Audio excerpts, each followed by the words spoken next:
je parle aux gens qui aiment le théâtre.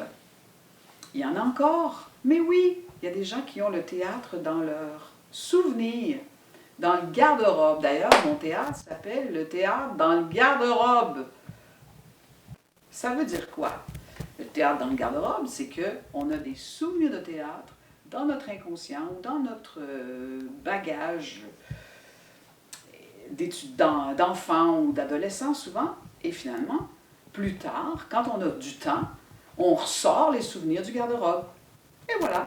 Et là, moi, je vous offre l'occasion de naviguer, de déployer vos envies de faire du théâtre tel quel, parce que le temps n'a rien enlevé à vos possibilités. Parce qu'on enlève tout ce qui est compliqué au théâtre. On l'enlève, ça, du chemin. La mémorisation. On n'en fait pas de mémorisation, à moins que vous vouliez, mais c'est rare que les gens aiment ça, apprendre des textes par cœur.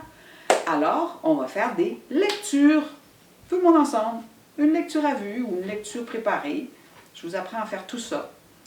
Par contre, dans une lecture, il y a déjà énormément de quoi? D'émotions.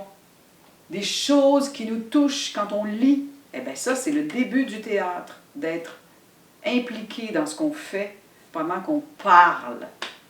Puisque le théâtre est l'art du langage, entre autres. Il y a bien d'autres aspects au théâtre, mais là, la partie rapport à la langue dans le théâtre, c'est quelque chose qui pour moi est essentiel d'explorer. Non pas de maîtriser avec la diction parfaite. Non, il ne s'agit pas de maîtriser et de passer des auditions. Moi, j'aide personne à passer des auditions.